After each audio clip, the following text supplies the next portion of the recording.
पंजाब के तमाम जिलों के अज तो गैर जरूरी समान दी दुकानां खोलण की इजाजत, पर वख-वख जिलों च वख-वख समय ते दुकानां खोलण की मिली है छूट। दुकानदारों के विरोध तो बाद दी गई है रियायत। पंजाब के अज तो वैक्सीनेशन के तीजे पड़ाव का होगा आगाज। 18 साल तो वध उम्र के लोगों को लगेगी वैक्सीन। उसारी मजदूरों ते उन्हां दे परिवारां नूं मिलेगी तरजीह। पंजाब च कोरोना की रिकॉर्ड तोड़ रफ्तार। पहली बार 24 घंटिया 200 के करीब लोगों की मौत। 8500 तो ज्यादा नवे केस भी आए सामने। हड़ताल से गए NHM मुलाजमां नूं पंजाब सरकार की सीधी चेतावनी। सवेरे 10 बजे तक का अल्टीमेटम, जे ड्यूटी से नहीं होए हाजिर तो नौकरी तो कर दिता जाएगा बर्खास्त। हरियाणा सरकार ने भी एक हफ्ते के लिए ਵਧਾਇਆ लॉकडाउन। अज तो 17 मई तक जरूरी सेवावां छड़ सब कुछ रहेगा बंद। सरकार ने लॉकडाउन नूं महामारी अलर्ट सुरक्षित हरियाणा का दिता ना। नवीं SIT के गठन से विरोधियों के हमलों का सरकार ने दिता जवाब। क्या असीं नहीं, हाईकोर्ट ने तय की है 6 महीने की समा सीमा। पहला भी पूरी हो सकती है गोलीकांड की तफ्तीश। नवजोत सिद्धू का कैप्टन से सब तो बड़ा वार। क्या सूबे च कांग्रेस की सरकार पर अकालियां दा राज। विधायकों दे विच है इहो आम राय। आंदोलन नूं होर मजबूत करन दे विच जुटे किसान। अज पंजाब तो किसानों का बड़ा काफला होवेगा रवाना। किसान आंदोलन ते अज सुप्रीम कोर्ट दे विच भी अहम सुनवाई। टिकरी बॉर्डर ते कुड़ी दे नाल बलात्कार मामले 6 लोगों के खिलाफ FIR। आंदोलन दे विच शामिल संसाने मुलजम। संयुक्त किसान मोर्चे ने मामले तो चाड़िया पल्ला। पीड़ितां नूं इंसाफ दिवाउण दी कही गल। 2 दिन की राहत तो बाद अज मुड़ तो वधे पेट्रोल डीजल के रेट। पेट्रोल 18 तो 27 पैसे तो डीजल 26 तो 35 पैसे प्रति लीटर महंगा।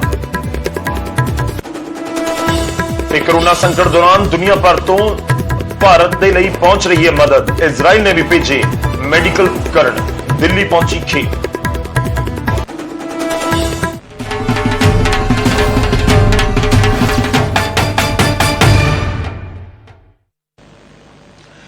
सत श्री अकाल। न्यूज़ 18 पंजाब हरियाणा हिमाचल तुसीं देख रहे हो। गौरव शुक्ला मैं हां तुहाडे नाल बुलेटिन का आगाज करन जा रहे हैं। सब तो पहला गल होगी वैक्सीन की।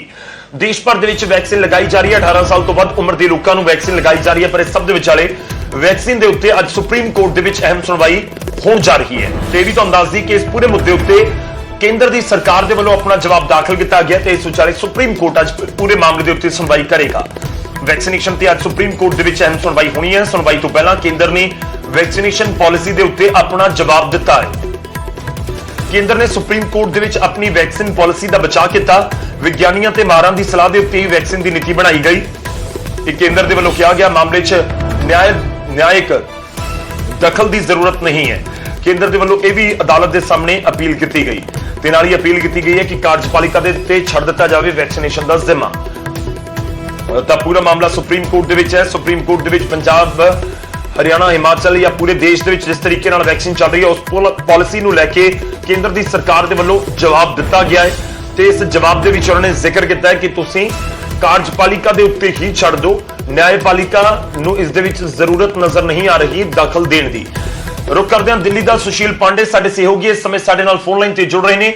सुशील, जानना चाहेंगे सुप्रीम कोर्ट में वैक्सीन को लेकर आज अहम सुनवाई है, क्या कुछ पूरा मामला है और क्या अहम सुनवाई के दौरान आज रह सकता है?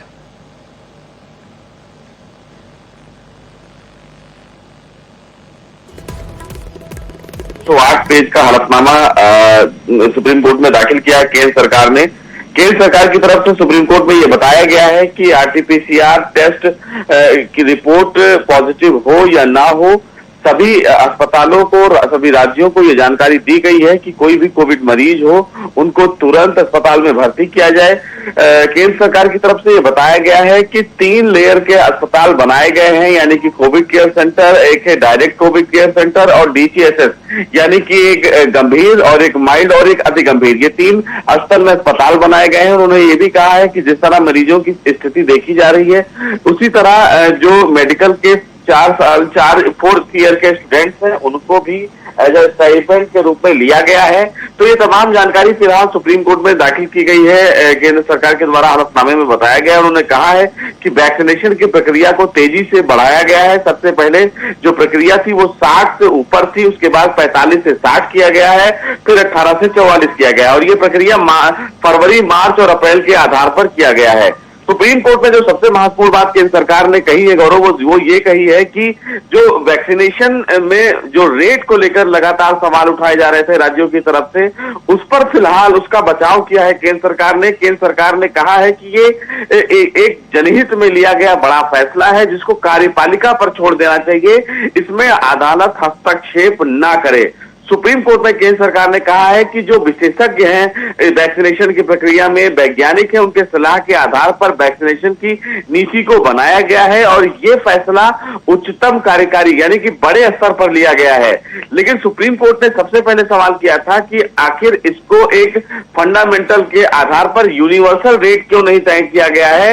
इस पर सुप्रीम कोर्ट में यह बताया गया है कि सीरम इंस्टीट्यूट को केंद्र सरकार ने 1732 करोड़ रुपए दिए हैं और वहीं भारत बायोटेक को 787 करोड़ रुपए वैक्सीन खरीदने के एडवांस तौर पर दिए गए थे। चूंकि केंद्र सरकार ने बल्क में सबसे ज्यादा वैक्सीन ली थी, इसलिए रेट को कम करने की बात कही गई थी। लेकिन अब सुप्रीम कोर्ट में कहीं ना कहीं केंद्र सरकार ये कह रही है कि वैक्सीनेशन की प्रक्रिया में सुप्रीम कोर्ट इंटरफेयर ना करे, क्योंकि यह कार्यपालिका के द्वारा लिया गया जनहित में एक बड़ा फैसला है। जी शुक्रिया सुशील, ਧੰਨਵਾਦ ਸਾਡੇ ਨਾਲ ਜੁੜਨ ਦੇ ਲਈ, ਇਸ ਪੂਰੀ ਗੱਲਬਾਤ ਦੇ ਲਈ। ਤਾਂ ਪੂਰਾ ਰੇਟ ਨੂੰ ਲੈ ਕੇ ਸੁਪਰੀਮ ਕੋਰਟ ਦੇ ਵਿੱਚ ਵੈਕਸੀਨ ਦੀ ਵੰਡ ਨੂੰ ਲੈ ਕੇ ਤੇ ਰੇਟ ਨੂੰ ਲੈ ਕੇ ਪੂਰਾ ਮਾਮਲਾ ਹੈ ਤੇ ਇਸ ਵਿਚਾਲੇ ਦੇਖਣਾ ਹੋਏਗਾ ਕਿ ਸੁਪਰੀਮ ਕੋਰਟ ਦੇ ਵਿੱਚ ਜਵਾਬ ਤਾਂ ਦਾਖਲ ਕੇਂਦਰ ਦੀ ਸਰਕਾਰ ਨੇ ਕਰ ਦਿੱਤਾ ਹੈ ਤੇ ਅੱਜ ਸੁਣਵਾਈ ਦੇ ਦੌਰਾਨ ਕੀ ਕੁਝ ਹੁੰਦਾ ਹੈ।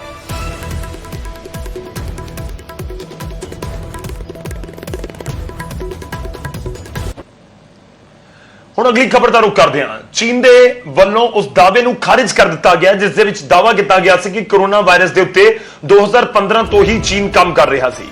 ਵੱਡੀ ਖਬਰ ਹੈ ਪੂਰੀ ਦੁਨੀਆ ਦੇ ਲਈ, ਇਸ ਸਮੇਂ ਹਰ ਕਿਸ ਦੇ ਲਈ ਜਾਣਨੀ ਜ਼ਰੂਰੀ, ਪੰਜਾਬ ਦੇ ਲੋਕਾਂ ਲਈ ਵੀ ਜਾਣਨੀ ਜ਼ਰੂਰੀ ਕਿ ਜਿਸ ਕੋਰੋਨਾ ਵਾਇਰਸ ਨੇ ਬਹੁਤ ਸਾਰੇ ਲੋਕਾਂ ਦੀ ਪੰਜਾਬ 'ਚ ਵੀ ਜਾਨ ਲੈ ਲਈ, ਕਿ ਉਹ ਵਾਇਰਸ 2015 ਤੋਂ ਹੀ ਚੀਨ ਤਿਆਰ ਕਰ ਰਿਹਾ ਸੀ। ਆਸਟ੍ਰੇਲੀਆ ਦੇ ਵੱਲੋਂ ਇਹ ਦਾਅਵਾ ਕੀਤਾ ਗਿਆ, ਆਸਟ੍ਰੇਲੀਆਈ ਰਿਸਰਚਰਸ ਦੇ ਵੱਲੋਂ ਇਹ ਦਾਅਵਾ ਕੀਤਾ ਗਿਆ ਤੇ ਉਸ ਨੂੰ ਹੁਣ ਚੀਨ ਨੇ ਖਾਰਿਜ ਵੀ ਕਰ ਦਿੱਤਾ ਹੈ। जी हां, ਆਸਟ੍ਰੇਲੀਆ ਨੇ ਚੀਨ ਦਾ ਦਾਅਵਾ ਖਾਰਿਜ ਕਰ ਦਿੱਤਾ ਹੈ। ਕੋਰੋਨਾ ਵਾਇਰਸ ਨੂੰ ਹਥਿਆਰ ਬਣਾਉਣ ਦਾ ਦਾਅਵਾ ਰੱਦ ਕੀਤਾ ਗਿਆ। ਚੀਨ ਦੇ ਮੁੱਖ ਪੱਤਰ ਗਲੋਬਲ ਟਾਈਮਜ਼ ਦੇ ਦਾਅਵੇ ਨੂੰ ਠੁਕਰਾਇਆ ਹੈ। ਚੀਨ ਦੇ ਮਿਲਟਰੀ ਡਾਕਟਰ ਦੇ ਵੱਲੋਂ ਲਿਖੀ ਕਿਤਾਬ ਦੇ ਵਿੱਚ ਜੋ ਦਾਅਵਾ ਕੀਤਾ ਗਿਆ ਉਹ ਝੂਠਾ ਸੀ। ਗਲੋਬਲ ਟਾਈਮਜ਼ ਦੇ ਵਿੱਚ ਛਪਿਆ ਹੈ। ਚੀਨ ਨੇ ਅਮਰੀਕਾ ਦੇ ਉੱਤੇ ਵਾਇਰਸ ਬਣਾਉਣ ਦੇ ਇਲਜ਼ਾਮ ਲਗਾਏ ਨੇ। ਯੂਐਸ ਦੇ ਮਿਲਟਰੀ ਰਿਸਰਚ ਲੈਬ ਦੇ ਵਿੱਚ ਕੋਰੋਨਾ ਦੇ ਜਨਮ ਦੀ ਵੀ ਚਰਚਾ ਹੋ ਰਹੀ ਹੈ। ਚੀਨ ਨੇ ਇਹ ਵੀ ਦਾਅਵਾ ਕੀਤਾ ਹੈ ਅਮਰੀਕਾ ਦੀ ਖੁਫੀਆ ਬਾਇਓ ਲੈਬ ਦੀ ਵੀ ਜਾਂਚ ਹੋਣੀ ਚਾਹੀਦੀ ਹੈ। ਦੱਸ ਦਈਏ ਕਿ ਆਸਟ੍ਰੇਲੀਆਈ ਮੀਡੀਆ ਨੇ ਇੱਕ ਦਾਅਵਾ ਕੀਤਾ ਸੀ ਕਿ ਚੀਨ 2015 ਤੋਂ ਕੋਰੋਨਾ ਵਾਇਰਸ ਦੇ ਉੱਤੇ ਰਿਸਰਚ ਕਰ ਰਿਹਾ ਸੀ ਅਤੇ ਇਸ ਨੂੰ ਤੀਜੀ ਵਿਸ਼ਵ ਜੰਗ ਦੇ ਵਿੱਚ ਜੈਵਿਕ ਹਥਿਆਰ ਦੇ ਤੌਰ ਦੇ ਉੱਤੇ ਇਸਤੇਮਾਲ ਕਰਨ ਦੇ ਲਈ ਇਜਾਦ ਕੀਤਾ ਜਾ ਰਿਹਾ ਸੀ। ਗਲਤੀ ਨਾਲ ਚੀਨ ਦੇ ਵੁਹਾਨ ਦੇ ਵਿੱਚ ਲੈਬ ਦੇ ਵਿੱਚੋਂ ਇਹ ਵਾਇਰਸ ਲੀਕ ਹੋ ਗਿਆ ਤੇ ਇਸ ਸਮੇਂ ਪੂਰੀ ਦੁਨੀਆ ਜਿਸ ਦੇ ਨਾਲ ਦੋ ਚਾਰ ਹੋ ਰਹੀ ਹੈ।